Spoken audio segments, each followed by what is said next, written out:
We're just days away from the Makerfield by-election, and the press are still releasing hit pieces on Restore Britain. Now, I know what you're thinking. Really? Are we going to recover the entire media psychodrama around Restore again? Sorry guys, there's not much going on in Makerfield beyond that. Andy Burnham's locked himself in a bunker and has been bussing Labour candidates up to the constituency in his stead, and Reform have basically hung Rob Kenyon out to dry. The only output they've got is a few canvassers riding around on the Brexit bus, don't worry.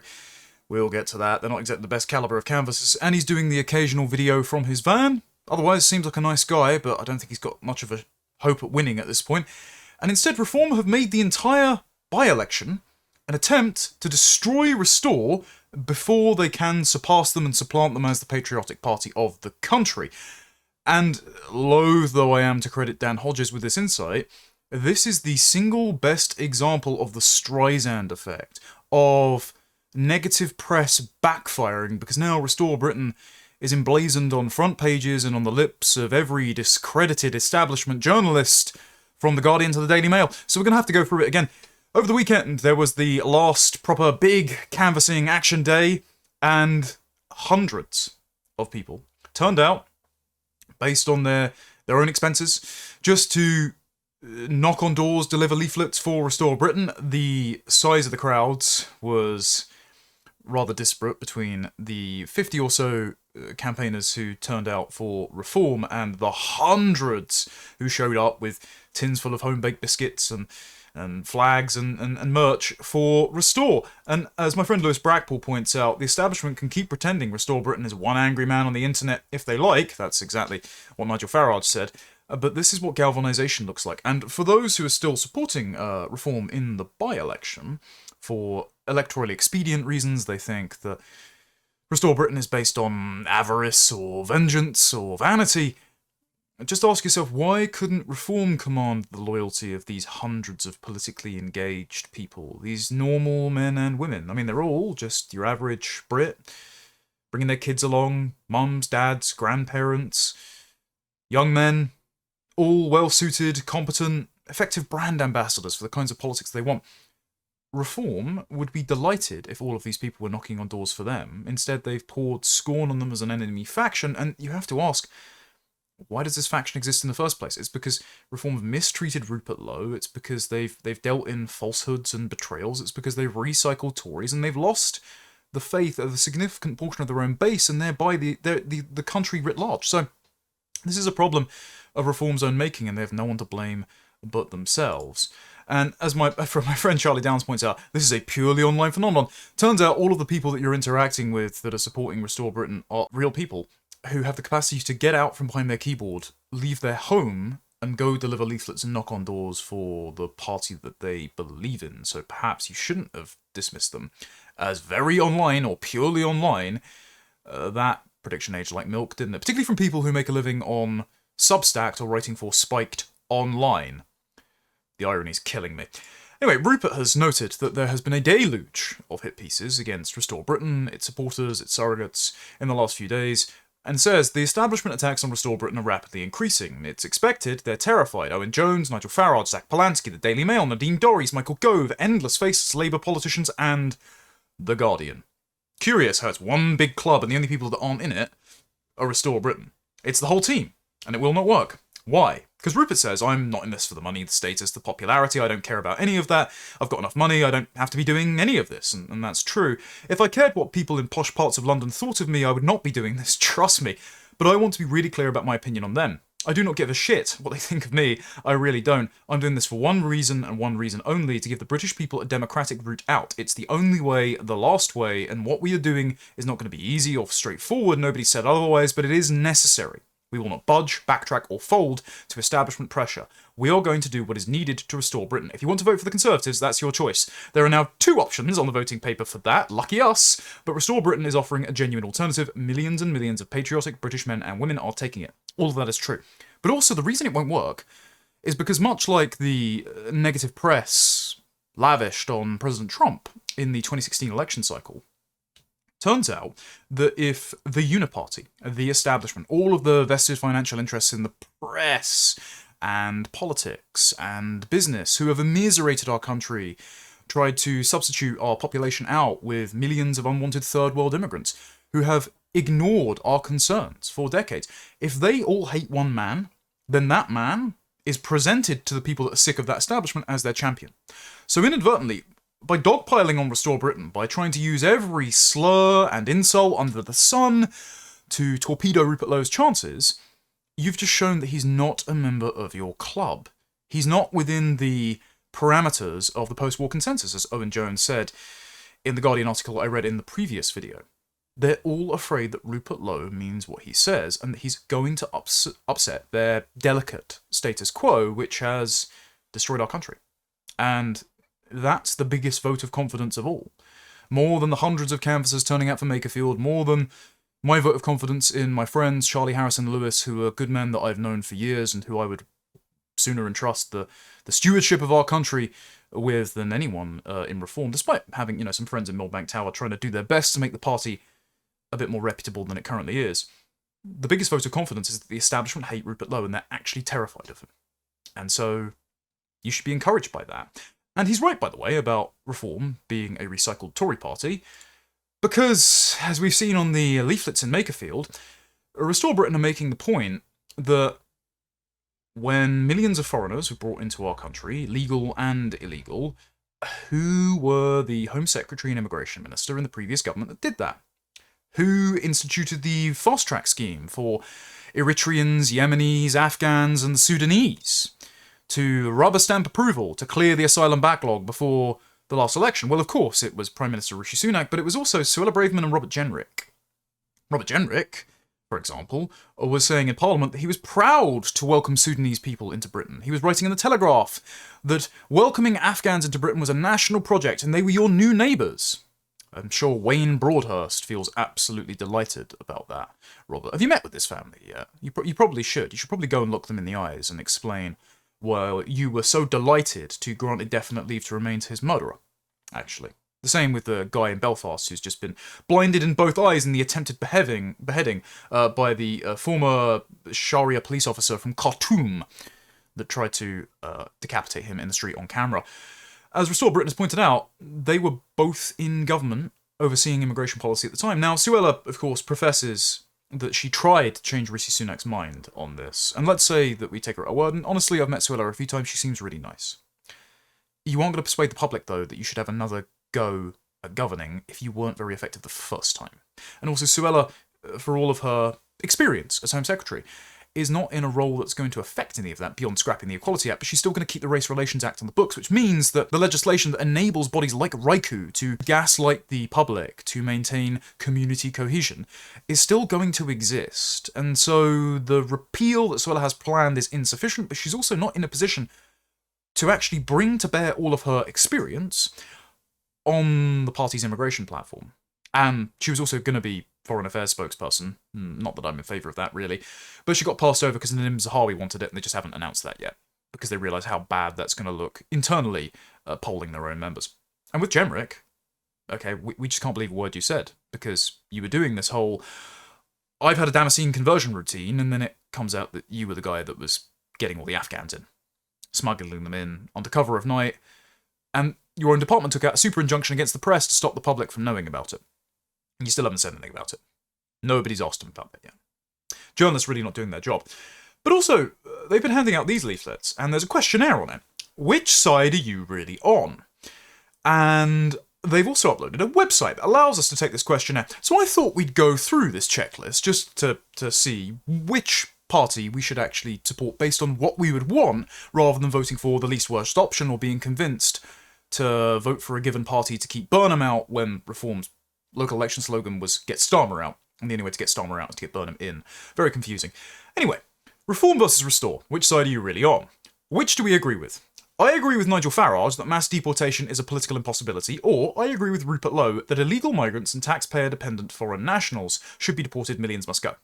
Well, that one's obvious, it's obviously Rupert. Illegal migration. I agree with Nigel Farage that deporting illegal migrant women and children is not part of our plan, or I agree with Rupert Lowe that every illegal migrant must be deported, including women and children. Well, obviously including women and children, because the children grow up to be the men that go on to commit the rapes and murders, and also the women raise those children in order to be those men, and we know this because you can just look at the countries that they come from, they're horrible, war-torn, barbarous places that all of these people should be banished back to. Like, it's not a punishment for them to return to their nations of origin. It's a punishment for our people to have our country turned into their country by them being here. So, get rid of them. Demographic change. This is a particularly important one. I agree with Reform UK Deputy Leader Richard Tice that Britain becoming minority white British by 2063 is not a problem because he will be long gone. Or, I agree with Restore Britain that demographic change and mass immigration must be reversed before Britain is changed forever.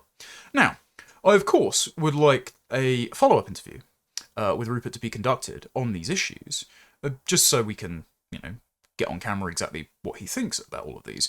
But the fact that he's handing these leaflets out in person in Makerfield, this is on the Restore Britain website, this is what all of its spokespeople like Charlie and Harrison have been saying, it's what I've been saying, it's what Carl's been saying, and none of us have been banished into the darkness, still maintain a very friendly relationship with all the guys, and Rupert included. The fact that this is on paper means this is Restore's party platform. That mass demographic change will be reversed as a matter of policy. That the demographic security of the British people is the priority of Restore Britain. It's not the priority of Reform UK. Despite Nigel Farage's ghost-written Substack piece that said that the white British declining in their own country is a bad thing. We'll go through that on the channel at some point. Again, until Nigel Farage says this himself, because obviously on camera before he said that he doesn't care about demographic change to Stephen Edgington, I don't believe Reform's attempt to catch up to the position that Restore Britain has mainstream. So I think we're going to agree with Restore Britain here, don't you? Social housing. I agree with Reform UK that foreign nationals living in British social housing should not be automatically deported. They've recently announced that you're going to get a 3-month grace period to find rented accommodation. Okay, one of their co-ethnics will just rent them a house 10 to a man and keep them in the country. I think instead, the social housing register should be used as a deportation list, because every single foreign national claiming benefits should be deported. I wouldn't expect to go to another person's country and make myself a burden on their taxpayers, so they shouldn't in ours. We should stop being taken for mugs, and I don't care if those people can get sudden, snap, temporary, rented accommodation. They shouldn't be here. They were willing to take the piss until we enforce the rules, so that means they're willing to take the piss again when the rules get lax. And I don't want those sort of people in my country. Out, out, out. Restore Britain promises that. I agree with Restore Britain that foreign nationals should be deported if they live in social housing, cannot speak English, or claim benefits, and they will be prohibited from ever doing as such. Elections. I agree with Reform UK that non-British citizens can stand for election in Britain, and I support its decision to stand a Bangladeshi immigrant candidate in Portsmouth. Also a Zimbabwean national in Portsmouth, I believe, or was it Southampton? Southampton, and a Nigerian national in Southampton. Oh, and the Indian defector that only got booted out a couple of days before the local elections because he said we shouldn't fly the St George's flag. I debated it with him on Dan Wootton's show, and it was an exercise in ISAT, I think.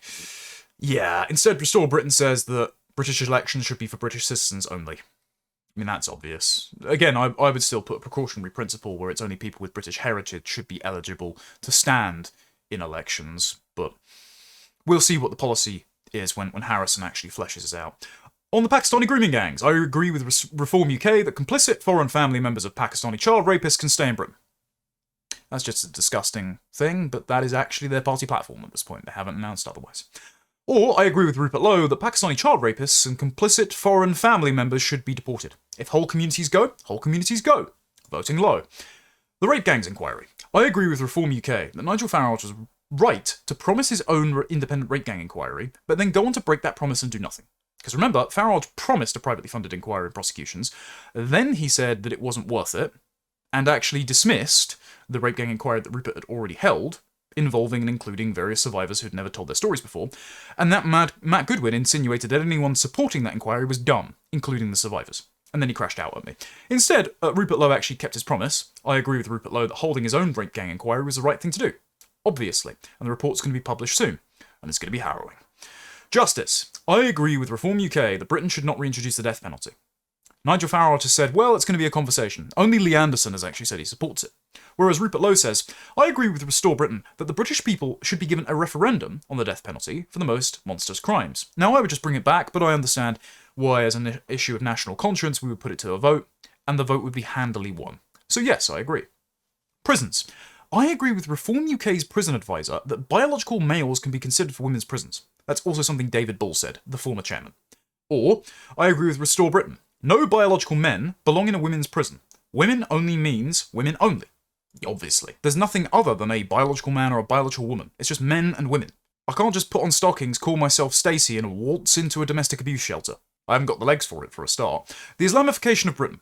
I agree with Nigel Farage that reform must not alienate the whole of Islam because we will lose. He said that 3 times on Winston Marshall's podcast. Or, I agree with Restore Britain, that we must resist the Islamification of Britain and defend our laws, culture and Christian heritage. Obviously, you know I'm not a fan of Islam, never will be. Animal welfare. I agree with Reform that Britain should continue allowing halal and kosher slaughter. You've got Sarah Poaching coming out and saying we should label it appropriately. Fine, but I just don't think that barbaric practice should happen in our country, and I don't think it should be imported either. Or, I agree with Rupert Lowe, that Britain should ban halal and kosher slaughter because animal welfare must come before religious exemptions. It profanes our prejudices and preferences, and therefore we should ban it. I still think we're going to have an internal party dispute over the need to ban imports. Rupert didn't serve halal food at his son's wedding. By the way, that was a lie. But I think that we don't need to be liberal about this. If we don't want to create a market for cheap foreign meat slaughtered in ways that we find profane, then we just shouldn't have it. Anyway, I obviously agree with Restore's position. I just think it needs to be strengthened. Cousin marriage. I agree with Reform UK that Britain should have a serious conversation about cousin marriage. When put like that, it does make it sound like Reform are proposing a conversation about whose cousins are sexy enough to marry. Or Restore Britain's position, that Britain should ban cousin marriage to protect children from preventable harm and uphold British social norms. Obviously, Restore Britain. Foreign wars. I agree with Reform UK that Britain should back military action against Iran when allies demand it, even if it punishes British families at the petrol pump. I remember Richard Tice going on Saudi TV saying we should be prepared to do whatever the Americans and the Israelis advise is best. Actually, no, I think we should be prepared to do whatever is in the best interest of Britain, and that's not embroiling ourselves in an unwinnable war in Iran, no matter how much I don't like the mullahs. I agree with Rupert Lowe instead, that we should have kept out of endless foreign wars, including the Iranian one. What about Belfast? I agree with Reform UK that Jenrick and Braverman should be trusted with Britain's borders again, despite the Belfast attempted beheading suspect entering Britain, claiming asylum and being fast-tracked to stay under their watch. Or, I agree with Restore Britain that the Belfast case proves the asylum system must be abolished. Anyone who entered Britain illegally must be deported regardless of any status later granted. I mean, obviously. Every asylum grant should be overturned, every illegal migrant should be banished, millions of legal migrants should be returned home, and we should get very comfortable stripping citizenships because these people just shouldn't be here, making our lives unsafe and unpleasant. Millions must go. And what about the failed Conservatives that you can actually see in the tick box below? Nadhim Zahawi, Robert Jenrick, Nadine Dorries, they couldn't fit all 20-odd of them on there. I agree with Nigel Farage that failed Conservative ministers are welcome in the leadership of Reform UK, or I agree with Restore Britain that failed former Conservative ministers destroy Britain and must never be trusted again. I will tick that one, but fire Scott Benton. Looks like 15 points in favour of Restore Britain. Of course, people will still tell you need to vote Reform to keep the left out. But then if you're just voting Reform and getting the same personnel and recycled policies, or at least policy promises that you can't trust them to keep, that we saw in the previous governments, then what's the difference? You can just vote for the thing you want. And remember, if everyone just voted for the thing you want, you would get what you want. Just ask for a bit of courage, ladies and gentlemen. It's the most sensible thing. And I think Farage knows that because this option is being put to the public, and because Reform have so many self-inflicted wounds now that are inextricable from the project, its top personnel, again, on Nadhim Zahawi and Robert Jenrick and Nadine Dorries, and you can't get rid of them. Even if you sack them tomorrow, the stink of the Tory party would still be upon you. I think Farage is feeling the pressure. We already saw him put his head in his hands when questioned about Rupert Lowe by Beth Rigby. It's becoming a bit of a pattern because he appeared on LBC. And look, it might just be that he's tired. We're not doing a Harriet Jones, former Prime Minister here, where we bring him down by just saying, doesn't he think he looks tired? It could just be that he's absolutely knackered from being on the campaign trail and, writing 5,000-word Substacks. I'm sure he wrote it. But it actually looks like he's stressed. And as Dan Tubb said on our previous political chat, your body language betrays what you actually think. And Farage doesn't look as confident or like he believes he is inevitable as he did before. I mean, early 2025, before Rupert was banished from the party, I wrote a piece for the Critic saying, does Nigel Farage have the mandate of heaven? Because it looked so normal that Farage was going to waltz into Downing Street. He was going on this morning and being asked innocuous questions, and people weren't shrieking to high heaven about him being a racist. And he doesn't look like the same man. he looks rattled. He looks worried. And it would seem by the behaviour of Reform's media surrogates and all the anonymous leaks to the press saying, well, some people are saying that Rupert is more effective on deportations, he's more authentic to our base. Actually, Restore put the fear of God in Reform because we had someone to our right for a change and it made us up our game. Given all these leaks, given Farage's body language, I think it's getting to them. The only person smart enough to understand that you don't antagonise Restore Britain is the man who's responsible for it, the man who falsely reported Rupert to the police to expel him from Farage's party, because he likely saw him as a direct challenger to Farage's leadership, and now he's stuck with the Tories trying to block him from the line of succession. How ironic. But Zia was asked by former Tory Niall Gardiner at the Heritage Foundation in the last week on a tour that he's doing to try and win back some of MAGA who are enthusiastically for Rupert Lowe because they don't believe Farage is the real deal. Plenty of people working in the Trump administration watch my stuff, and I know that you guys didn't fall for this. I got forwarded something from someone in the room who just said, see, Yusuf gave this the old MLK Civnat spiel of Britain and America being a nation of values. We weren't persuaded. We want millions to go from your country, and said we want to save the Anglo motherland. Nevertheless, when Zia was asked about Restore Britain, he didn't actually attack them. And that's sensible, because he recognises that Restore and Reform's voters are a Venn diagram. It's not quite a circle. There will always be people who have joined Reform because they are vexed about accusations of racism and so feel the need to surround themselves with diversity body armour and so are sitting there calling Restore the next BNP. Oh, they're so evil and racist. There are people that we'll get to in Makerfield shortly who have actually said they joined Reform because it's diverse. The most mind-raped people on the planet. You're just not going to make it. But also he recognises that a lot of people are voting for Reform because they want Reform to enact the policies of Restore. They're just worried Restore won't get in with fewer than 3 years before the next election. And so he realises, if you want to retain those voters, rather than encouraging them to sprint with a preference cascade towards Restore and just empty out Reform as a vessel, leaving you only with a few Tories and some boomers that enjoy a bingo night at Butlins, then you shouldn't be attacking Restore. Unfortunately, his colleagues haven't cottoned on to that yet, and we have had wall-to-wall coverage, predominantly by the Daily Mail, which is conspicuous, as I mentioned in a moment, hitting out at Restore and increasing their salience. Now, there's a bit of cognitive dissonance here, because of course Farage has been saying nobody knows who Rupert Lowe is, he's one angry man with a Twitter account that won't even get 1% in Great Yarmouth, when they doubled Reform's vote share and won every seat that they went for. Nevertheless, Dan Hodges points out one thing that struck him being out on the doorsteps or High Street with Rupert Lowe in Makerfield was that Nigel Farage is wrong. People do know who Rupert Lowe is, not entirely sure how, but it was surprising how many people were coming up to him unprompted. Facebook, alternative media. Also, because if all of the newspapers that they despise are attacking this one man, then he looks like their champion. And so you're seeing that Streisand effect play out, as, again, Dan Hodges predicted. And Dan Hodges has been attacking Restore for the last few days, by the way, with all of these Mail hit pieces. He writes for the Mail on Sunday. Remember, he used to be the liaison between Gawain Towler and UKIP and Hope Not Hate to have UKIP vet their candidates via Hope Not Hate, so he's an absolute enemy. But he is correct to assess both on the ground and looking online that people know who Rupert Lowe is and they're giving him a vote of confidence, and Reform's attacks on Restore just aren't landing. They're also not landing on the doorstep because Reform's canvassers are pretty strange. So Russian Garbage Human, friend of mine, friend of the show, absolute patriot, has been going around Restore's campaigning efforts, filming things for people. Invaluable service. And he's been talking to some Reform canvassers, and he said for each Reform canvassing group there are 7 Restore ones. We went looking and saw Reform and Labour out and about. Labour had very small representation too, so that means that the Greens, Lib Dems and Conservatives have basically given up on the seat because they're all polling at less than 5% each. We found that each Reform group had a token Indian in it. Presumably, so they can point to them if called a racist on the doorstep, not even kidding. They were nice enough to speak to, but struggled explaining why they were there. And this has happened recently where there was an Indian man on the doorstep saying at least 25% of Reform are from India and they have Zia Yusuf and they're not a racist party, vote for Reform, sir. Again, the mass deportation party being led by a bunch of Indians isn't as persuasive as Millbank Tower might think.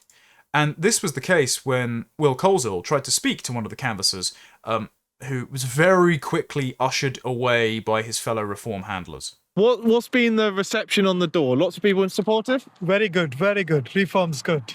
And what makes you want to support Reform now, sir? I think that. Sorry guys, I need to go. Cheers.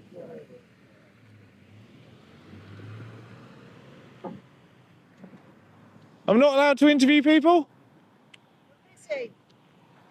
Fair dues. Redeemed denied for Will there. It's just hilarious to hear vote reform come out of thick Indian accents. Sorry, it is possible to just have a party for the British people to prioritise their interests. I'm not saying that people of other ethnic backgrounds can't support a party. If you're a thoroughgoing Anglophile and you want to live in a country that is upwards of 95% indigenous, and you have actually assimilated in the sense that you've got strong family ties and friendships, then fine. I don't think most people have a problem with that. But I get the sense this isn't the case when Layla Cunningham's leading a migrant jamboree around London, and we've got wealthy Indian donors parachuting their children in as Nepo babies into Westminster despite not speaking a lick of English. And again, Richard Tice prostrating himself in a Gurdwara and Matt Goodwin campaigning by hugging Sikhs on the Brexit bus. It just seems like subcontinental pandering, like special ethnic carve-outs, because, of course, Labour used to have Pakistanis. The Conservatives had Hindus and Sikhs, and now Sikhs and Hindus are gradually migrating over to Reform because the Conservatives are a busted flush, and Pakistanis are abandoning Labour for either the Greens or their own independent candidates. I'm not in favour of the ethnic sectarian politics of the Indian subcontinent having sway over the parties that are purported to represent the British people, and that's why you're not going to get any friends of movements within Restore. Not for India, Pakistan, Israel, whatever. Just not going to happen. What you are going to get in Reform, though, are a bunch of white liberals with guilty consciences. This is one of the most bizarre interactions I've seen. Will walked up to a group of Reform canvassers, all seemed like very nice people, don't get me wrong. One explained that he was against the Conservatives, he was a Conservative, but was against the Conservatives because of lockdown and digital ID and vaccine mandates, at which point Will asked, well, why do you support the party that Nadine Dorries and Nadhim Zahawi have defected to? And he admitted a bit of cognitive dissonance where he said, look, I don't support them joining the party, but I still support the party. Sorry, buddy, unless you're calling for them to be fired, and there's no realistic prospect of that, it seems like your goodwill is being exploited here, and you're being used for an agenda that you don't really believe in. But the most embarrassing one was when Will asked another guy, why do you support Reform? And he said, basically, because they're diverse enough to have Indian candidates. About that. The reason why I've joined Reform is because it's a very diverse party and it was labelled racist, and there's so many people from all walks of background in the party, and I don't see that. So, and also I don't like the two-party politics of Labour and Conservatives. I'd like something different. Yeah, absolutely.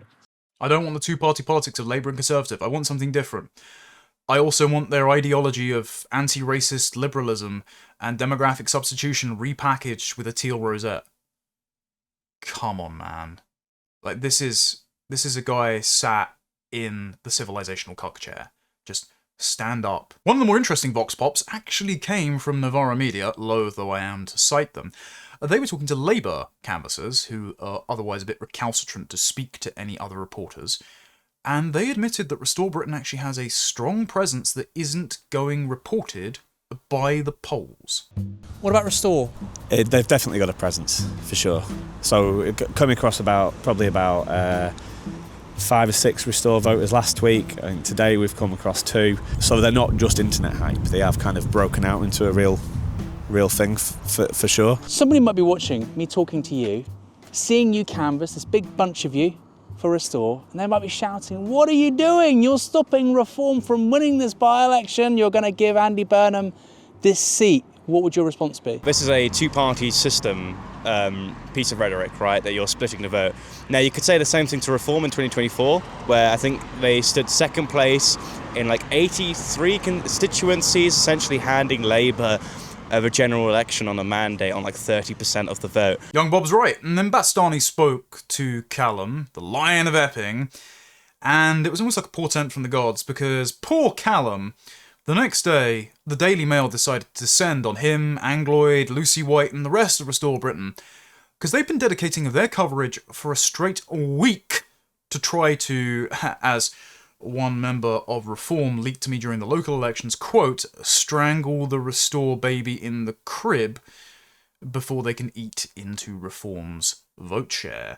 So the first one was them reporting on a poll that said that Restore Britain could hand Andy Burnham the Makerfield by-election, but undecided voters are still key. Okay, again, as Young Bob said, you can put that same charge to Reform UK in 2024 when they stopped Rishi Sunak's Conservatives winning another year to betray us in government and handed it to Keir Starmer by default. The Daily Mail at the time were publishing pieces saying Reform is a wasted vote, and now they're saying Restore is a wasted vote because they want Reform to win. The only reason they want Reform to win, by the way, you might not know this, the Daily Mail, Lord Rothmere I think that owns it, was going to help Paul Marshall, yes, Paul Marshall who owns GB News, Unheard, The Spectator, ARC, the Pharos Institute, good friends of Michael Gove, promoted Kemi Badenoch to be leader of the Conservative Party, introduced Zia Youssef to Reform, to Nigel Farage, and also facilitated Robert Jenrick's defection to Reform behind the scenes. Yeah, he was going to buy the Telegraph with the assistance of the Daily Mail, because originally Redbird Capital, the Dubai-based investment firm that bought The Spectator and just gave it to Marshall, was going to try and buy it. It was a subject of much controversy. You had members of the House of Lords like Toby Young and Baroness Claire Fox, and also media surrogates like Fraser Nelson trying to promote the sale. So there's a big coordinated media push in order to do this, to give it to Paul Marshall and Michael Gove.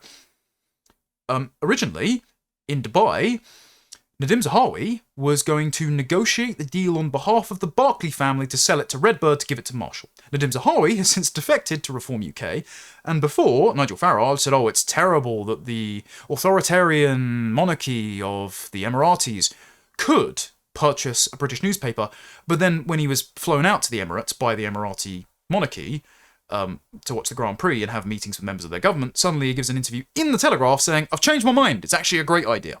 And that's because, of course, Paul Marshall is backing Reform now. That's why so many Reform politicians go on Winston Marshall's show. That's his son. So this is all an exercise in protecting the investment that various media moguls have made in Reform, because they think they're going to make a hell of a lot of money, get access to Downing Street, have preferential policies passed if Reform wins the next election. This is ensuring that Reform are in a position to pay the piper, and the Daily Mail is the piper. And so they are petrified of Restore Britain existing because that threatens their Ming vase, which is Reform UK, being carried over the electoral finish line by the hands of Paul Marshall and the Daily Mail by 2029. And so this is why the Daily Mail are dedicated to destroying Restore Britain. And so every single Daily Mail hit piece on Restore Britain should be understood as protecting their vested interests. Nothing more. Anyway, in this piece, they whinge about another poll. It's very conspicuous that only Survation have really published any polls. The other polls haven't been very strong, except for one Labour poll that had about 1,000 or more Makerfield constituents. It was the largest sample size overall. And Reform didn't have a chance in hell of catching up with Andy Burnham. Of course, Labour would say that, but Restore were actually on about 13%. And that reflects the kind of canvassing returns that we've heard from Restore, who have said about 24% of people that opened the doors to us said that they were confirmed. I think Restore's going to get above 10% and below 20%, but if Restore managed to come in second by turning out non-voters, flipping Reform voters, flipping Labour voters who have voted Labour all their life, but think Andy Burnham is just on the make, he's a grifter, he covered up the grooming gangs, and they despise what Keir Starmer's done in government. If they manage to do that and they come in second, every prediction we've made about politics goes completely out the window. And that's what Reform are worried about. Because if Restore come second, they don't need to win. If they come second, after Reform has had a series of poor performances in by-elections, I mean, they very narrowly won Sarah Pochin's seat in Runcorn and Helsby on 6 votes after a recount because Catherine Blakelock, formerly of the Brexit Party, ran on an anti-Nigel spoiler ticket and won 99 votes, nearly robbing Reform of the vote. And of course, Matt GPT himself lost disastrously in Gorton and Denton and hasn't recovered. He's still crashing out about it. If after a series of embarrassing by-elections, Reform then comes third to Restore Britain, which isn't impossible, then is that Reform just done? Are all of those delicately laid plans by various media enterprises, investors, Machiavellian string pullers who have manipulated events to ensure Tory defectors pour into Reform, so they're more comfortable about the reanimation of the Tory party or an eventual pact that they're pushing for, all those plans just go kaput. And that's why they're afraid. That's why they're trying to stamp Restore Britain's momentum out. Here's another one from Stephen Glover. This is a comment for the Daily Mail. Only Rupert Lowe can save us from a monstrous coup. The trouble is he's self-serving, arrogant, and a political extremist. Okay, again, if you're going to attack Rupert Lowe on this basis, it looks like an endorsement. Now, of course, this didn't work. So they also, on Sunday, for the Mail on Sunday, decided to run this front page. It's absolutely disgraceful. Total lie, by the way. Because as you can see here, or if you're an audio listener, I'll read it out. It reads, Restore activists at White Supremacy Summit. They're describing the Remigration Summit. Led by Martin Sellner, total patriot, good guy. Also, Ava Vladingerbroek spoke at it, you know, attractive, Dutch, patriot, Catholic mother, happily married. And then a bunch of the Restore supporters went along. Angloid spoke at it, Callum Barker, Lion of Epping went along. It's mandatory, you have to say his title every time you reference his name. Maddie went down, Lucy White went down. I've met most of these people, and I can vouch for their character. They're just nice, young patriots who are worried about the state of their country and who don't want their own children to become a demographic minority, as they're set to be as early as 2031. Instead, the Daily Mail decided to characterise it as a white supremacy summit. But what you'll see there is it's in quotes. These quotes are never attributed. It's also in quotes in the article that Callum is a hardened neo-Nazi. Again, they never attribute the quote. Sorry for the break in continuity, but as I was editing this, my friend Carl Benjamin, on the podcast of the Lotus Eaters, discovered where this slur against Callum Barker has come from. It was laundered by the Byline Times, where it says, Byline Times has established that some guy they've written a hit piece on has prior convictions for whatever, and then has publicly endorsed Homeland Party co-organiser Callum Barker, described by the campaign group Stand Up to Racism as a hardened neo-Nazi. So the Daily Mail are using slurs generated by Stand Up to Racism, which is the campaign organising arm of the Socialist Workers' Party, who have protested against the closure of the Bell Hotel in Epping, which Callum played a significant part in getting closed, by the way, from activism last summer. And that slur was laundered from a report by the Bridge Initiative. And they say, the administrators of the Epping Says No Facebook group, which coordinated the protests, are members of the Nazi Homeland Party. It's basically defunct. Callum isn't a member of it. He's not a Nazi. One of them, Callum Barker, is a hardened neo-Nazi, again there's that phrase, who helped establish Combat 18 as the street-fighting security detail of the British National Party in the 1990s. Callum's 23, he's younger than me, he wasn't alive then. So this is a lie, which they have had to retract. They posted an apology in November 2025, saying, in an article titled The Fascist Thugs Behind the Local Protests published on 3rd of September, we claim that Callum Barker was a founding member of Combat 18. The claim was untrue and we apologise for the mistake. The article has been corrected and republished. But the Daily Mail had just repeated that slur from Stand Up to Racism and from Counterfire. So I would think this is grounds for suing for libel, because they've got the wrong person here. Their entire premise, their front page, attacking Restore Britain, is based on a lie that's already been retracted. Abysmally lazy and frankly disgusting, disingenuous journalism from the Daily Mail there. And I think that Callum and the Restore lads should put together some effort to not just get a retraction, but to try and seek damages for trying to destroy the lives of both Angloid and Callum, two young lads who were just playing a part in saving their country by democratic means. So this is just a slur, a smear, that is put in quotes to give it the impression that it is credible, that it comes from an official source, that this has been admitted by the attendants or the people in question. It hasn't. All they've done is put it in scare quotes to pretend that it is legitimate. It is to launder smears so that the uninitiated think that this is true. And they have made the calculation, I bet, that by the time an ipso complaint rolls through, or a lawsuit for defamation rolls through, and they have to issue a correction or edit the article online, that the Makerfield by-election will have passed. So this is an in-kind contribution to the Reform campaign, at least they think it is.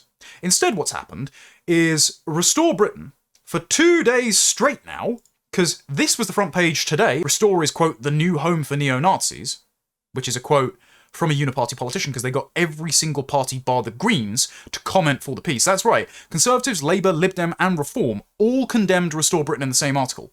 So it looks like there's the Uniparty and then there's Restore. What they've done again is they have plastered Restore Britain on their front pages for 2 days in a row. There is round-the-clock coverage of Restore Britain on the Daily Mail, and not all the comments are positive about the coverage.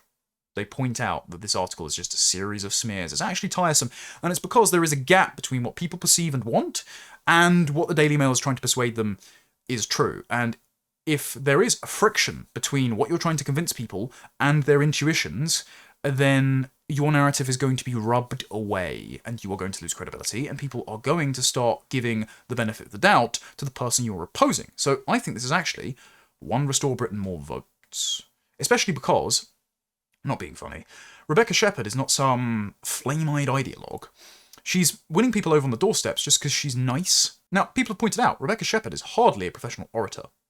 She hasn't spoken deeply about the policy papers that Harrison has put out, but she does seem sincere, and she just seems like a nice woman, especially when, and no disrespect to Rob Kenyon, he seems like a nice guy, especially when the attack line on Rob Kenyon is, well, he's made some derogatory comments about women, so it's not exactly persuasive to put him up against a woman also of a party to his right that's promising stronger policies than Reform that are appealing to Reform voters, which is why Luca Johnson documented an entire street that had Reform signs up flipped to Restore. Anyway, point being, Daily Mail's attacks on Restore Britain will backfire. This won't land. And they've exhausted themselves. Because, again, there are about 3 years till the next election. They've probably made the calculation that Andy Burnham's going to win. He might call a snap election. Therefore, we need to destroy Restore and ensure Reform can get in the short term.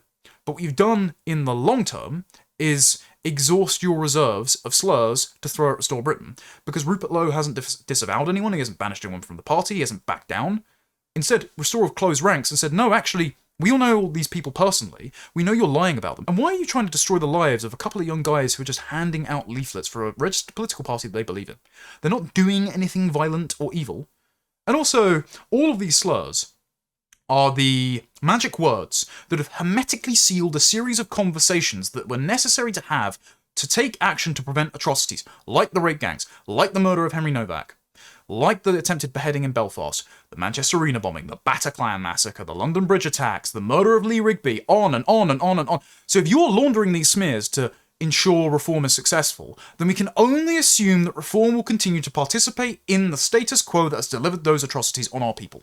And the only party that won't is the one party that you're using the slurs against that refuses to back down because they don't think that you are moral authorities. And that is Restore Britain. So again, this will backfire, and in the long term, what have they got left? We'll let them tire themselves out, run around in circles, shrieking, and when they've collapsed on the floor, we step over them. This is the piece that they ran on Sunday, trying to ruin Restore Britain canvassers' lives. They say activists campaigning for Rupert Lowe's Restore Party join neo-Nazis at a summit of white supremacists. The Mail on Sunday can reveal. Okay, according to who? Again, you don't provide any sources here. You didn't even reach these lads for comment, which is just basic journalistic practice. This is gutter-level reputation destruction, and it's really quite despicable. It says, among those campaigning for restoring the constituency on Saturday was Callum Barker, a, quote, hardened neo-Nazi, again, according to who? Callum doesn't agree with this. Who was at the extremist Remigration Summit in Portugal 2 weeks ago. And they call it extremist because they say, remigration is a far-right concept, referring to ethnic cleansing via the mass deportation of non-white minority populations. So it's only ethnic cleansing when these people have their paperwork taken away and are returned to their countries of origin. But it's not ethnic cleansing when they're brought in against the wishes of the native population who have voted against it. And it's not ethnic cleansing when those natives are pushed and priced out of their ancestral lands by the new arrivals. And it's not ethnic cleansing when those new arrivals rape and murder children en masse. It's only ethnic cleansing if you want to undo the damage done to us. It's just despicable. They also refer to a concept that is called a conspiracy theory, which I have to euphemize for YouTube because it's a no-no word and will get my channel banned. But it's a synonym for the big swap theory. And they say the big swap conspiracy theory asserts that global elites, often Jews, are systematically trying to replace white people with immigrants. That's not true, actually. I have on the shelf behind me a series of works by Renaud Camus, who generated this idea, and you might disagree with him, but Renaud Camus is a gay Zionist, former Marxist, who actually coined the term big swap in a lecture to a group of Jews in Paris, warning them that they were soaring off the branch they were sitting on, as were feminists, homosexuals like himself, proponents of diversity, and all manner of liberals, by applying the blank slate to border policy and importing the ethnic and religious grudges of the Third World into Europe. Essentially, it's a warning against fearing the spectre of Adolf Hitler so much that you import Hitlerian-esque race politics into your country from the Muslim world. Or India, in the case of one of Camus' and mine favourite books, Camp of the Saints. So the irony is, this article is actually perpetuating Camus' philosophy of saying, you are so worried about the spectral second career of Adolf Hitler that you're inadvertently going to give rise to ethnic sectarian politics and anti-Semitism from the Muslim world. You're just too retarded to understand that. So, the Daily Mail haven't done a single bit of reading. They haven't charitably characterised any of the views of the people at the Remigration Summit. They haven't even attributed the quotes that they use to slur the people in this article, like the handsome young chap that is Angloid, Callum Barker, Lucy White, Martin Sellner. This isn't even worth using as toilet paper. We should ignore it and step over it. Going to the actual article, they contain images of Angloid, who, as he put in his response, he is mogging these people to death. I will say one thing. Looking at all these young lads and lasses, Angloid, Callum, Maddie, I've never felt older. Guys, did you have to do this to me? Really? Look, I know I've got a bit of grey in the beard and I've got kids on the way, but did you have to make me feel ancient? I'm aging like milk here. I'm being pushed out as field commander of the Zummerwaffen. This is really disappointing. I'm this close to crashing out. Anyway, an anonymous Reform UK source, again, it's always anonymous, absolute cowards, told the Daily Mail, it's quite clear from the past few days that Rupert will happily welcome neo-Nazis and just about anyone else into his party. They added decent British patriots didn't want former Reform MP Mr Lowe's style of politics. Another anonymous figure in Farage's party said Rupert is giving house room to a section of the political compass that hasn't had a home since the time of the British National Party. Okay. The BNP were destroyed by disreputable leadership and MI5 infiltration. However, if people had listened to the BNP about the rape gangs, for example, back in the early 2000s, then thousands of girls' lives would not have been ruined or ended. So, actually, Nigel Farage, when he's saying, my proudest moment is gatekeeping against the far right, destroying the British National Party, actually, you have been responsible for, again, laundering those magic words that have hermetically sealed the necessary conversations, and by enforcing that climate of censorship, that has cost people lives. So, if anything, saying, that these people had nowhere to go when the BNP was destroyed, okay, and then you have cognitive dissonance because you're asking why is the constituency for Restore Britain grown despite you still trying to label them as the BNP. It's because the problems themselves that have grown because you ignored them and called people fascist for trying to solve them have grown to such an extent where ignoring those problems is more costly than any of the names you could possibly call people that are trying to fix them. All of this can be summarised with Rupert's statement, I don't care, and you shouldn't either. And then there was Gwaine Towler, who, remember, used ChatGPT to write a series of articles saying that we need a diverse, modern, multicultural Britain, that we need Layla Cunningham to show Muslims how to reform, to be Anglican Muslims, Anglican Sikhs, Anglican Jews, people who feel their faith, but privately have no bearing on the public sphere, which is a totally delusional view of the public-private distinction, but it's also just repackaged Blairism. No thanks, not interested. Anyway, Gwaine Towler said, Rupert Lowe is a political wrecking ball. Yeah. To the establishment that has visited untold horrors on our population and has swapped out our demographics to the extent to where we are facing a future that is unrecoverable because our people will just cease to be. Sorry, I'm not voting for that, Gwaine. Don't care how many Substack posts you write with the assistance of AI. Maybe get Matt to write them for you next time. A Labour Party spokesman said, the fact Rupert Lowe is open to far-right thug and convicted criminal Tommy Robinson joining his party speaks volumes. It shouldn't be hard for any politician to condemn the appalling views and past actions of Robinson, yet it's too hard for Restore Britain. Yeah, Robinson is on the left wing of Restore Britain. He has, in the past, wanted more Sikh and Hindu immigration. Restore Britain is going to put India on the immigration red list and return millions of Indians home. So if anything, Tommy Robinson is the least of your worries. Rupert Lowe means what he says. One senior Tory MP told the Daily Mail, the man is a convicted criminal, Tommy Robinson. Why would you want him? Rupert Lowe just doesn't care. He's obsessed with his own hype. You're right, he doesn't care. The MP said he sees Robinson as an opportunity to bring in more support from other places. The fact Restore Britain is growing in popularity does concern me. The Tories are worried because, as he says, he wants to beat Nigel Farage, and I think he's realised there's a space to the right of Reform. Reform are worried. Labour are worried. The Lib Dems, Daisy Cooper, deputy leader of the Liberal Democrat, though you'd be forgiven for not knowing that, said Tommy Robinson is a dangerous and divisive far-right thug peddling hate-fueled rhetoric. Any political party even entertaining the idea of allowing him to be a member should be ashamed. In response, Lowe said, you should be focusing on the rape gangs instead. I don't know if Robinson's paid his 20 quid to join the party. I don't audit my members. Why would I care?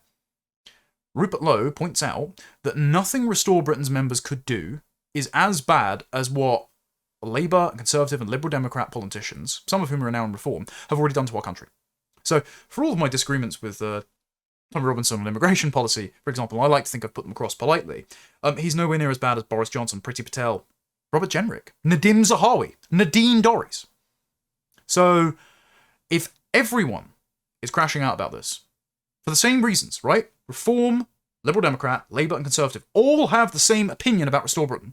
Who's the only man who's not a member of that establishment? It's Rupert Lowe. They also ran an article on Tommy Robinson saying that he was in Russia. Daft move. But also, sorry, again, Robinson isn't the bogeyman that he used to be because everyone knows about the rape gangs now. And if anything, Robinson is a moderate civic nationalist who is still trying to retain the right support for Israel and acceptance of legal migration policy from India, whereas most of Restore Britain's activists are just like, no, complete immigration moratorium, especially from the third world, mass remigration, millions must go, and we don't want to be the servants of foreign lobbies or foreign countries, no matter what special pleading for cases you might make. And I think that's a perfectly reasonable thing to do. British politics for British people. Anything less is treachery. Rupert responded to these hit pieces saying 2 Daily Mail front pages in a row abusing Restore Britain in the most spectacular fashion. We've got the buggers on the run. We've got momentum. Dan in the comments with a gif of Homelander begging and pleading, saying this is Reform supporters. Again, Reform supporters is too broad a brush to paint. There are plenty of Reform voters who are doing so out of concern about splitting the vote, and I think those concerns are unfounded. But there are a minority of Reform supporters, and especially the Reform leadership and media surrogates, that have just resorted to outright lies and dirty tactics to try to sabotage Restore Britain. It's not working. Inadvertently, you're just giving Restore better press, because people, as policies start to converge, vote for the party based on a character judgment, and if your character looks deficient compared to Rupert Lowe, who's promising the same policies, consistently has never backtracked, and has actually got them in more detail, then they're just going to hop over to Rupert if you're claiming to be the same as Restore Britain, but just promising to deliver those policies with a bunch of failed Tories and betrayers. Not going to work. Rupert also posted the deranged hate campaign against Restore Britain is reaching incredible new levels. In one Daily Mail article today, the entire stale political establishment line up to have a pop at us. Reform used the old neo-Nazi line to open up, unimaginative at best. Then Labour attempt to stick the boot in, and it doesn't land, followed by a Conservative MP who goes back to insult me, all finished off by the Lib Dems, who have a quote at the end saying we should be ashamed of ourselves. We're not. The Daily Mail missed Polanski for the full house in that particular article, but fear not, he's recently called me an extremist too. Isn't it all so boring? Let them come. The establishment wants to eradicate Restore Britain, but we are here to stay. My message is this: get used to it. A political party that would deport millions of illegal migrants, sex pests and freeloaders. If a foreign national is living in our country, yet unable to speak English, living in social housing, claiming benefits, refusing to work, hating our way of life or abusing women, we will deport them. As I have said many times, millions must go. Labour, Reform, the Tories, Lib Dems, Greens, they all want us gone. Why? Because they can see the support Restore Britain is gaining. We're going to win, we are going to mass deport, we are going to take our country back. Isn't it refreshing to have a guy that doesn't back down for once? Same goes for all of the lads involved in this. Angloid decided to respond, and I'll just let him speak for himself. Fuck the Daily Mail, they've just made a hit piece about me, calling me all these mad names without any proof, putting all these mad pictures up of me, saying my real name, which is kind of out there already, but fuck the Daily Mail. Look at these ugly journalists as well. I mock these people to death. Stop making fucking articles about me and shut the fuck up, you irrelevant freaks. Reminder that you should be following Angloid, absolute patriot. He also has a YouTube channel. And if you ever see him, buy him a pint. Because the guy's 19. and I'm not being patronising here, I sent him a text, I hope he doesn't mind me saying this. We all had our cancellation moment. I had mine at university, and it was a smaller scale than being the subject of a front-page hit campaign on one of the major newspapers in the country. We all go through it at the time, and so if you are out canvassing with him or you run into him at any future events, you know, thank him for his work and make sure he's okay. He also responded by contrasting him with the two journalists that wrote the hit piece in question, and politics truly is a biological phenomenon. And yes, at Restore Britain, we don't throw our own under the Brexit bus. And this is actually one of the reasons why it's attracting support. Charlie Downs, again, senior spokesman for Restore Britain, should be deputy leader, but of course he's my friend, so I'm biased, said an entire generation of young British men and women has come of age in a nation defined by mass immigration, extreme liberalism, and endless decline. I would wager that's most of my audience as well, judging by the analytics. We all feel the same thing, right? We're governed by people who seem to hate us. Achievements that were once taken for granted, like owning a home, now seem distant. We're becoming a minority in our own homeland. Many of us are terrified about what the future of this country looks like, and what will be left for our children and grandchildren to inherit. But rather than give our concerns a fair hearing, the establishment spits on us. And for those of us who put our heads above the parapet, there is no low to which they will stoop. In their desperation to preserve the dying political order, they will viciously smear decent young men and women like Lorcan, Angloid, Callum, and Lucy White as neo-Nazis for the crime of wanting to live in a safe and prosperous country. They did the same to Saskia too. They know that doing this puts them in harm's way, but they don't care. They're scum. I know, by the way, that a lot of these people do watch my stuff, and they watch me over on the Lotus Eaters. Keep up the good work, guys. And then, in case you just wanted to exemplify how the Uniparty are trying to ruin a few young lads' lives because of their vested interests, the disgraced Nadine Dorries, architect of the Online Safety Act, Boris cheerleader even after the Boris wave, who defected to Reform and was welcomed at Reform conference with Farage, a handshake and fireworks, embarrassing, shared the article saying, young male activists working for Rupert Lowe and Restore hang out with neo-Nazis at white supremacy summits. Again, that should be libelous. Bad people doing bad things in Makerfield, hoodwinking good people. Voters will realise soon, but it may be too late. I said you lie like you breathe, Nadine, although I wouldn't expect better from the former Tory minister who suggested she would imprison Jimmy Carr for telling a joke under the Online Safety Act.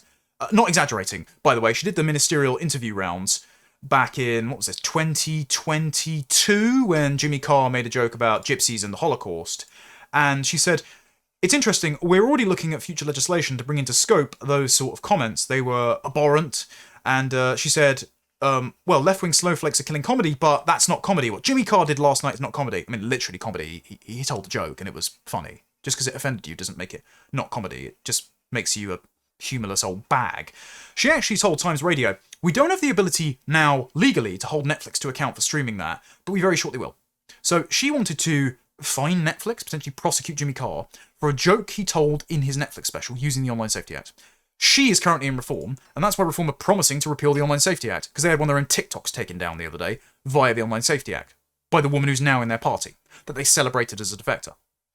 Angloid, perhaps, took a different approach, and he just said, shut up, you old bitch, scumbags like you have ruined this country, calling me a bad person because I advocate for the preservation of my people, fuck you. Like, Jeremy Kyle decided to host both Richard Tice and Brendan O'Neill today to discuss the Daily Mail's front page. Conspicuously didn't invite any of the Restore Britain spokespeople or the people mentioned in the hit piece itself onto the show to defend themselves. Jeremy Kyle, by the way, is a longtime friend of Isabel Oakeshott, of course, Richard Tice's fiancée/mistress, Richard Tice himself, and has previously given media training to Reform candidates. So he's hardly not biased, is he?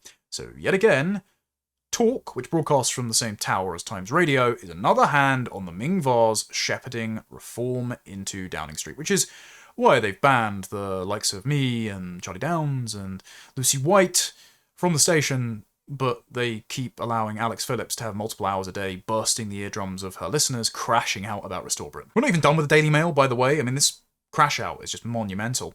Here's another piece from the 11th of June, complaining about the poll leaked to the iPaper from Labour that I mentioned earlier, saying, if Restore Britain gain as much as they're meant to, they're going to split the vote and take the election away from Reform, as if vote splitting is premised on the idea that these are Reform's voters, they're locked up, they're entitled to them, and Restore Britain just existing is somehow confiscating what is rightfully Reform's, rather than presenting people with an option they would prefer to vote for and doing democratic politics properly. Again, this is just a threat to the Daily Mail's vested interest. There's egg on Reform's face in here, though, because a Reform spokesman said, The data from the eye comes without transparency, has no published tables, and is complete hearsay.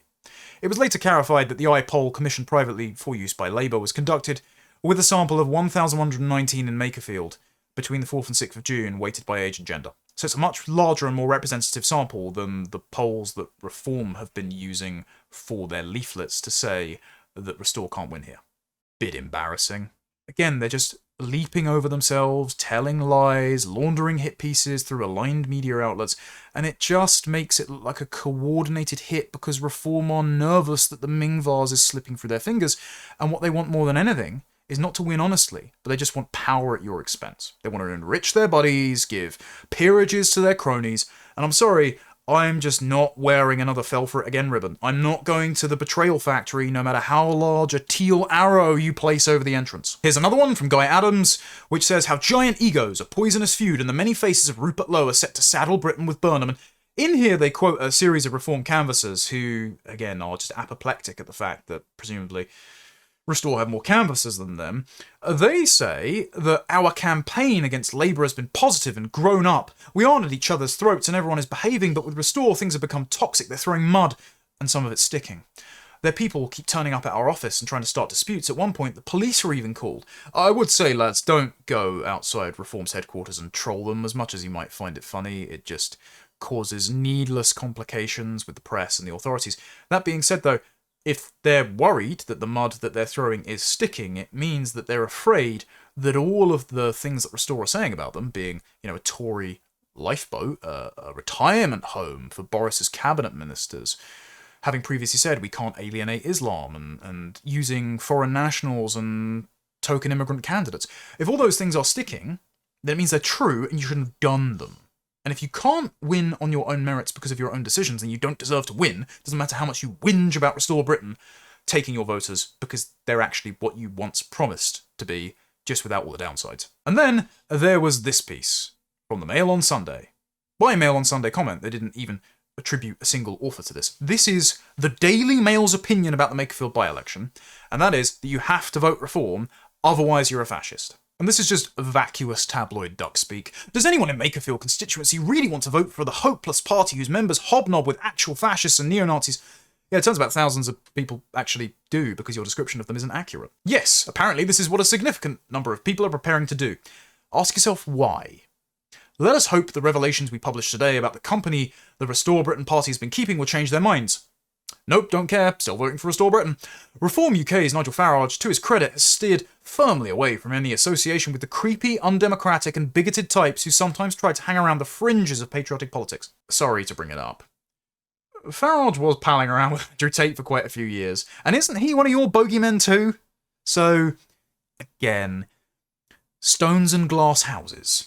Restore, by contrast, has not, since its very recent foundation, been especially fussy about attracting the support of fanatics. It's hard to see what good purpose the existence of the Restore party serves, or will ever serve. Representing the concerns of the British people. I know you're not bothered about that, because you only care about foreign interests and your own bottom line, Daily Mail, but it turns out if you actually want to fix the country that all of us want to live in, and not have our children be treated as a hated, marginalised minority by a bunch of people that didn't deserve to inherit it in the first place, then that's something that is important to us. And so if a party comes along and promises to do that, we're more likely to support them than Reform, who will only ever do it at half measures. And it turns out that if you just write endless hit pieces about these people, you try and dox them as you did with Millennial Woes, you shun them, launder slurs against them, try to chase them out of public life, they don't disappear.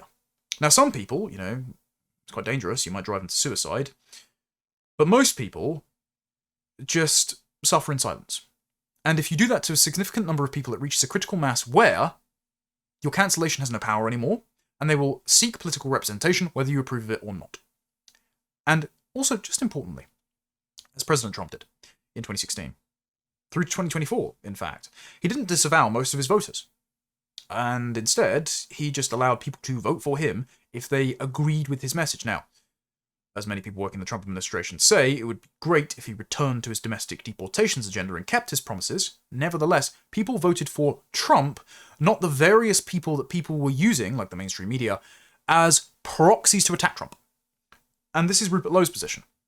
You vote for Restore Britain, you get what Rupert Lowe and its official spokesman are promising, not random comments the mainstream media will weaponise against Restore from rambunctious and rather humorous anons. And if you were under the illusion that the Daily Mail had any credibility on the topic, remember they supported the Tories in 2024 to vote against Starmer, and now they're saying support Reform to block Burnham, to keep Starmer in, because they're recycled Tories, after previously saying Reform was a wasted vote.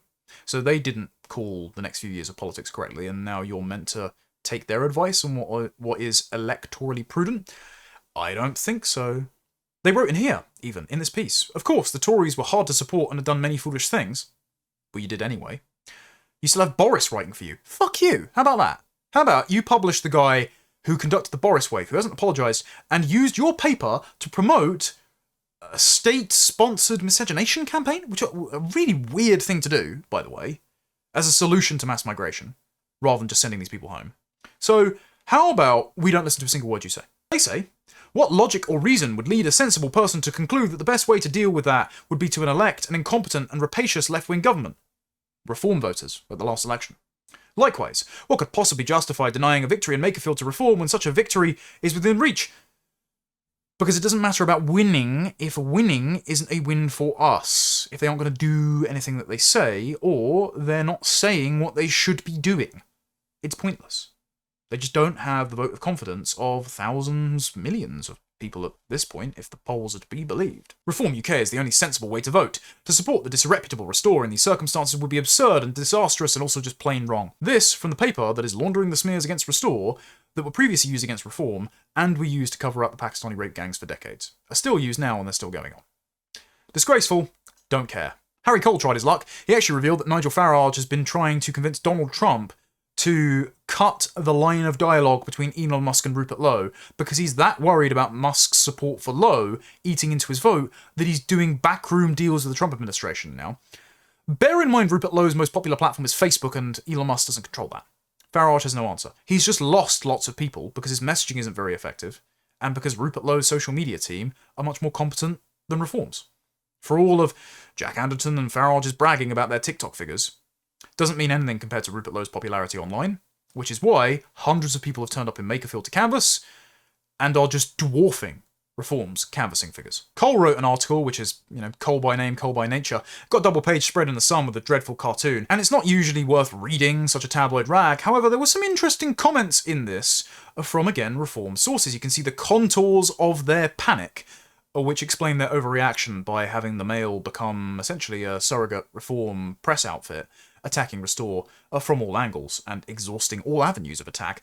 Quote, senior party figures privately accept they've been slow to articulate a coherent attack on Restore. First they ignored him, then they slagged him off. Now 6 months later, they're starting to flip out. Senior Reform sources say the boss, Farage, is even more pissed off in private that the crank, Rupert, he booted out has weaponized so effectively against him. You didn't need to create this problem for yourselves. You're only angry because this didn't need to happen, and you have engineered your own undoing. And it's hard to say you don't deserve it. Others around Farage are more bullish. They're coping, insisting it's more likely Restore will lose their deposit by scoring under 5% in Makerfield on Thursday than reach the double-digit breakthrough predicted by some commentators. I think Restore will score over double digits, and it'll be quite the shock if even they come in third. But sources describe anything above 7% for Restore as a panic situation, with massive efforts this week to squeeze voters drifting on the right flank. Reform are afraid that if Restore gets more than 7% nationally, which they have consistently, when prompted, in Find Out Now polls, they're afraid that that level of national support will cost Reform seats. And so, their attempt to sabotage Restore is a plan that's already being hatched. According to Cole, one party strategist said they will hang every single thing Burnham does to fuck up the country around Restore's neck. They will own him. Okay, by that standard, Reform have to own Keir Starmer too. Sorry guys, but the primary school I know you are but what am I, Uno reverse card, will apply here, and you won't have a great answer for it. One of my favourite hit pieces was from The Economist, who complained that Rupert Lowe's promise to hang Vikram Digwa, Henry Novak's murderer, and deport his complicit family members. I would hang them too. The Economist wrote, fundamentally, the British right has a bet that the British public are, for want of a better word, bastards. Mr. Lowe expanded on this philosophy in a podcast. When you're called a racist or a bigot or called right-wing, which I don't even think we are, I think we're just the common sense party, the three keywords are, I don't care. But what if people do? There is a reason the first line of defence is always, I'm not racist but, rather than, I am racist and. I think, unfortunately, you're going to find a lot more people saying the second one, because racism is just the word that leftists use to shut you up, so that foreigners can take away your country, rape your daughters and kill your sons without you putting up a fight. And because racist now enables rape, people don't care if they're going to be called racist. If anything, some people are going to start seeing it as a virtue. And the reasons Reform are afraid is laid bare in this Politico article. One senior official in the Labour campaign for Burnham told Politico they believe constituency polling put Restore on 7% in Greater Manchester. Part of this, they believe, is Restore picking up a lot of non-voters, people who haven't voted since the referendum on Brexit in 2016. So Restore's playbook is paying off. But one problem on the doorstep with Reform, the Labour official said, is Farage's embrace of a tranche of former mainstream Conservatives. Quote, those kind of Tories are a huge turn-off to former lifelong Labour voters.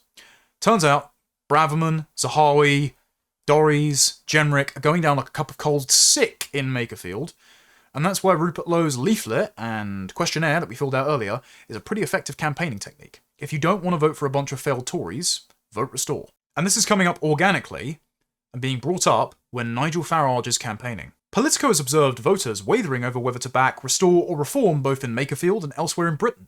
At a campaign stop for Farage in East London's Romford Market during May's local elections, a mum with a pram heckled Farage with chants of "It's all about Rupert Lowe." A butcher then told Farage it was either you or Rupert Lowe before taking Reform's anti-Starmer sign and hanging it up on one of his meat hooks. Bear in mind, he couldn't vote for Restore in the local elections because they were only standing in Great Yarmouth. What happens when that's not the case? Andrew Rosendale, Romford MP and one of Farage's higher-profile Conservative recruits, acknowledged the risk of a split in the right-wing vote. Rupert Lowe says things that people agree with, but don't forget, Rupert Lowe was elected as a Reform MP, so he's bound to have a similar view to Nigel. Well, he's clearly not, because Nigel expelled him from the party because he said Rupert Lowe promising to deport the family members that collaborated with the Pakistani rape gangs was beyond the bounds of reasonableness, decency and morality, and was the moment he knew he had to get rid of him via the false police report and bullying allegations launched against him by Lee Anderson and Zia Yusuf. So, no, they don't have the same opinion, actually, Andrew. And then again, when Politico tried to use the likes of Tommy Robinson or Steve Laws against Rupert Lowe, he says, it's again an attempt by people like yourself to spread rumour and mistrust where it's not deserved. Laws is very welcome to support Restore Britain, but has no part in our decision-making process. Lowe praised Robinson's work on the rape gangs, and said, I think Tommy's done a very good job on that. Whether he's a member of Restore, you'll have to ask him. I don't check the membership every 2 seconds, I've got better things to do. Again, you don't need to disavow your base. What Rupert says here is, we will actually stand by and defend them against this malign media, which has an interest in making sure the current status quo prevails. He's not going to disavow his own members, his own spokespeople, in order to court the Daily Mail who just want Reform to win anyway.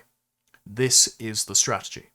This is why people are giving Lowe a vote of confidence, even though Reform is still at the top of the polls. Lowe's done 2 interviews in the Telegraph and Times over the last few days, and it's worth pulling out a few choice quotes to understand why he's doing this, and again to see his consistent pattern of not denouncing his own supporters, even when every press outlet and political party comes for them. One word is mentioned repeatedly in my conversation with Rupert Lowe: malign, describing government failures in the post-war period as Sir Humphrey-esque incompetence the Restore Britain leader believes lets their architects off too lightly. Almost everything has gone wrong is not the result of complexity, trade-offs, ineptitude, or institutional drift, but deliberate sabotage. Early retirement isn't enough for these establishment figures. Lowe wants retribution. If you want retribution, if you want these people prosecuted for what they've done to our country, Rupert Lowe is the only one making that promise. Lowe is unimpressed when the interviewer raises the prospect of vote splitting. That's a recidivist argument of people who are worried they're losing the battle, like Reform. Democracy is about putting up what you believe in and letting people vote for it. So those who warn a divided right could hand power to Andy Burnham or a rainbow coalition of the left, he says, get a life. I'm only interested in doing what I think is right for the country. Follow the North Star. Do not get waylaid by political expediency or promises of a Telegraph column or a show on GB News shilling cruises and catheters every 15 minutes. Focus on fixing the country, and don't get discouraged by the people saying that you giving people the opportunity to vote for what they want for once is somehow going to ruin everything. Below, nothing feels more central to the idea of fairness and what's right than immigration. It sits at the top of his political agenda, the issue through which most other state failures of the past half-century are filtered, and that's correct.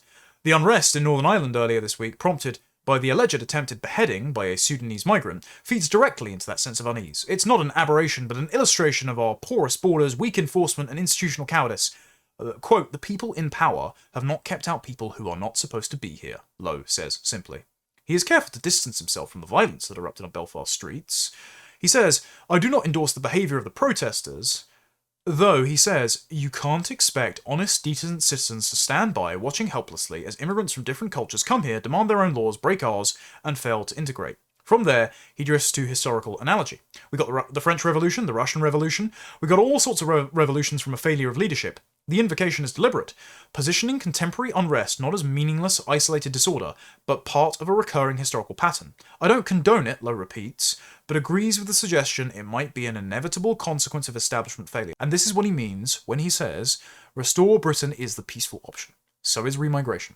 If we do not return these people to their own lands, if the British people do not claim possession of their own country and their own politics again, then you will see the level of civil unrest prophesied by David Betts and Dominic Cummings and Richard Kemp.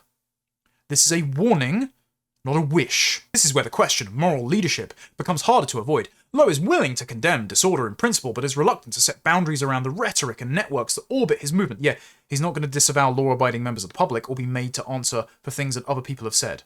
Obviously, because it's an unfair standard. What does he say to the accusation that Restore Britain is stoking division? "How have we done that?" he replies, slightly affronted. I reference his suggestion that we put illegal immigrants and asylum seekers in a tented camp on a Scottish island with a minimum amount of food and let the midges do the rest. First, he responds lightly. If you go on holiday in Scotland, the midges do some damage. Defensively, he says, if people disagree with it, with a 113-page document on the constitutional reasons why immigration has been an issue, how we sort those out, and practically how to deal with it. And then he rejects the accusation his project is far-right, claiming it's the country that has shifted hugely to the left, and describes Starmer as a deeply unpleasant and devious human being. Yeah, the public agree with Restore Britain's policies when detached from the party, on the death penalty, remigration of legals, deportation of all illegals, the taxes are too punitive, the public services don't work, the dodgy vape shops and Turkish barbers are blighting our high streets.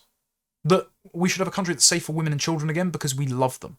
And our families matter more than the GDP, which isn't growing anyway. So yes, it's not far right.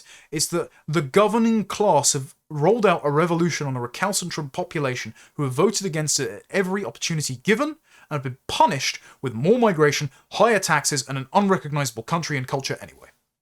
Rupert Lowe is promising to reverse that, and you wonder why people are supporting it. Lowe says, if you define common sense as far right, I'm happy to be called far right.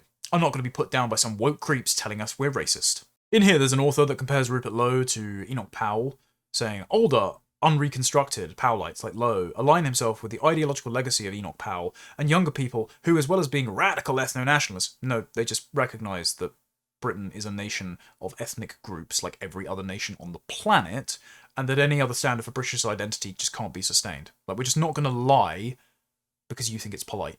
I think that lie has enabled atrocities, actually. Anyway, the reason I highlight this is because the same comparison is made in his interview with the Sunday Times.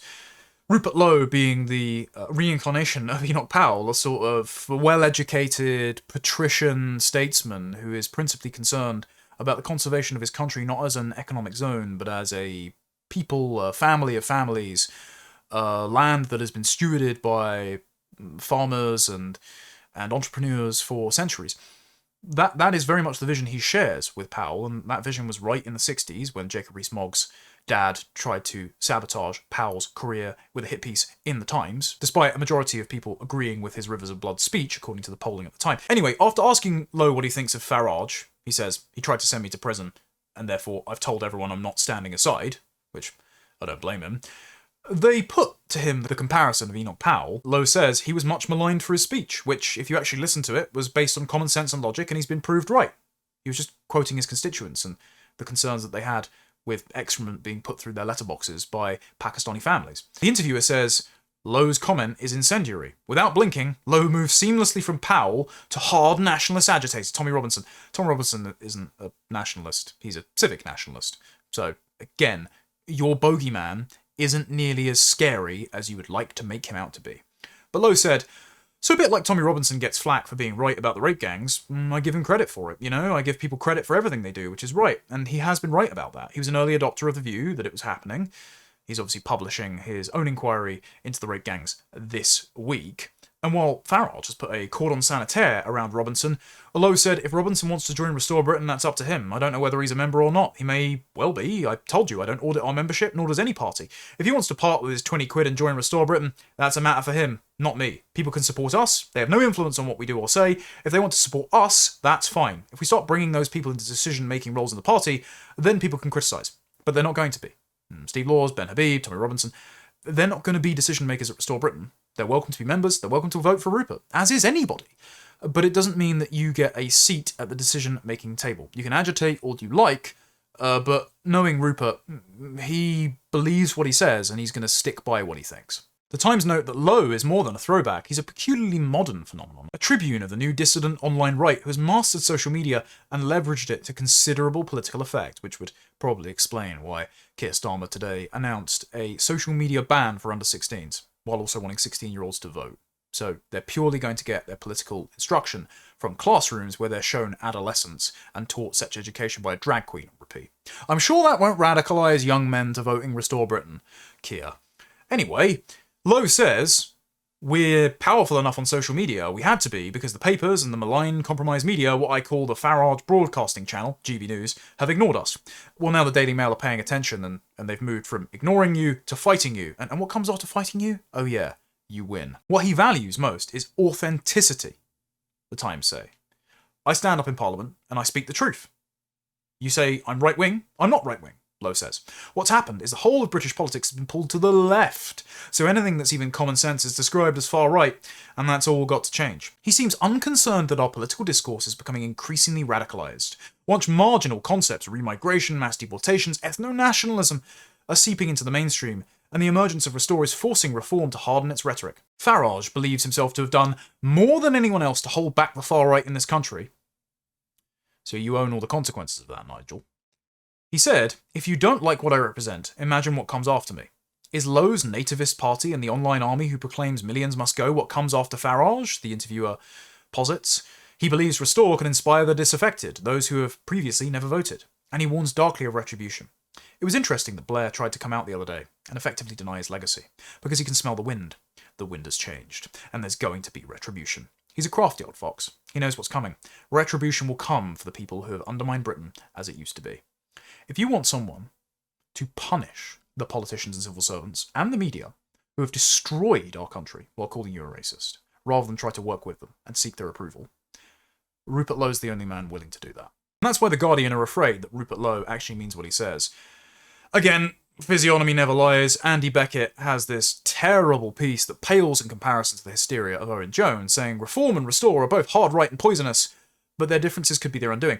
And he recognises that Restore Britain proposes firmer policies and will not disavow their own base, where at least The Guardian has its hooks in Nigel Farage, because they can call him a racist, a sexist, a fascist, an anti-Semite, and far right, and Nigel Farage will surround himself with diversity hires and proclaim his number one goal in life is to gatekeep against the far right in order to seek their approval, whereas Rupert Lowe doesn't care. And they actually cite in here that Lowe sometimes comes across like an old-fashioned conservative hardliner, like Enoch Powell, but gripped by even more right-wing ideas. He recently described himself as a true Tory if I were anything. Again, he means Enoch Powell, a patrician. But much of the style and content of Restore's politics comes from much younger, more clearly ideological men, such as the ultra-conservative writer and activist Harrison Pitt. Harrison's not particularly ideological, we just recognise reality, and are motivated by our love of our own families, our own people, our own nation. But yeah, this is basically an indirect at me, Harrison, and the boys. Glad we live in your head rent-free. He says, Pitt's language felt chillingly euphemistic, or, for those on the furthest edges of Britain's nationalist right, full of possibilities. With Lowe as Restore's sole MP, and like Reform largely by passing Parliament, Restore is changing the atmosphere of politics, such as the ominous state of our democracy. They're really, really worried that Restore Britain is setting the tone and tempo of British politics, that they're gaining traction, and they mean what they say, unlike Reform, who promise the earth having previously told you it was politically impossible, and then appoint a bunch of Tories responsible for the problems to deliver it, which nobody believes. And so I thought we'd just end this with my favourite crash out from our old friend Danny Finkelstein. He says, I can't laugh at Restore. It doesn't regard me as British.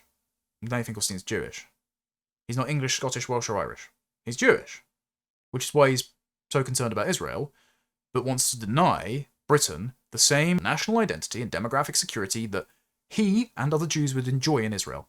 I just want a consistent standard. For that, Danny Finkelstein crashed out on me for days and called me a racist. But I think we'll finish with this clip from Finkelstein, because I couldn't think of a higher endorsement for Restore Britain than him calling us every name he can think of. The only problem is I can't laugh completely at Restore because of the nature of that party. You know, it doesn't regard me as British, because they say that people of indigenous heritage and a Christian faith are the only people who are British. And Charlie Downs, their spokesman, says he wants to use state power to restore the spirit of the nation, and he defines that nation in an ethno-nationalist way. And I think that's quite a sinister philosophy, which we've seen, you know, in other places before. So Nigel Farage's great contribution, I realise that people won't like this particularly, but his great contribution to that kind of politics was, I'm not going to go down the ethno-nationalist route and deal with that. He's now been pushed off that. He's now been pushed off that stance. I'm going to nod at it a little bit. Well, you know, I'm going to say, but. No, he's been pushed off that stance. He was definitely trying to normalise the reform, and now he's realises he can't do that. Ironic that his podcast is called How to Win an Election. Bear in mind, he previously co-hosted at least an episode of this with Peter Mandelson.